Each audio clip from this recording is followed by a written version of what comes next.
गर्मी की छुट्टियों में दादाजी से मिलने आया बालक उछलते कूदते हुए दादाजी के पास पहुंचा और बोला कि दादाजी, मैं बड़ा होकर एक सफल आदमी बनूंगा। मुझे सफल बनने का कुछ उपाय बताएं। दादाजी ने हाँ में सर हिलाया और लड़के का हाथ पकड़ा और धीरे धीरे एक पौधशाला के पास लेकर के पहुंचे। पौधे खरीदे और वापस घर लेकर के पहुंचे।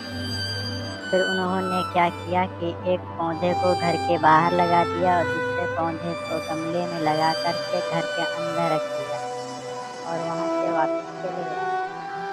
अब दादाजी ने उनसे पूछा कि आपको क्या लगता है, कौन सा पौधा सफल होगा और कौन सा नहीं। लड़का कुछ देर सोचते हुए बोला कि अंदर वाला पौधा सफल होगा।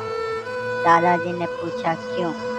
वह बोला कि यह बाहर वाले पौधे से ज्यादा सुरक्षित है, क्योंकि अंदर उसे तेज आंधी हवा तूफानों से बचने को मिलेगा।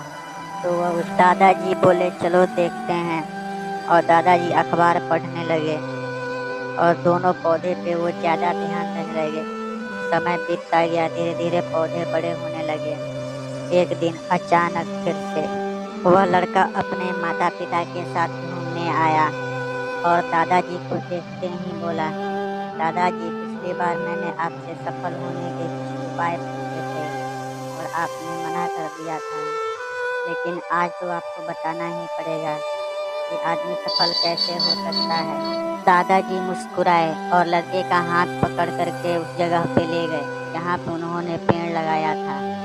लड़के ने देखा पेड़ बड़ा हो गया था, खुशी से चहक गया और बोला, वाह दादाजी, देखा मैंने आपसे कहा था कि यह पेड़ बच जाएगा। दादाजी फिर से मुस्कुराए और लड़के का हाथ पकड़ करके बाहर ले गए और उन्होंने कहा, इसे भी देखो। लड़का उस पेड़ को देख करके आश्चर्यचकित रह गया। वहाँ उस पेड़ के नीचे राहगीर खड़े होकर के बातें कर रहे थे, कुछ आराम कर रहे थे। दादाजी ने लड़के की तरफ देखते हुए कहा, देखा, जो जीवन में संघर्ष करता है, आंधी तूफान जानवरों की चिंता न करते हुए भी खड़ा रहता है, अपना काम करता है, वह व्यक्ति जरूर सफल हो जाता है। और फिर दादाजी ने कहा कि तुम अपनी जिंदगी में सिर्फ अच्छे विकल्पों को चुनते रहोगे तो तुम कभी सफल नहीं पाओगे जितने की तुम्हारी क्षमता है।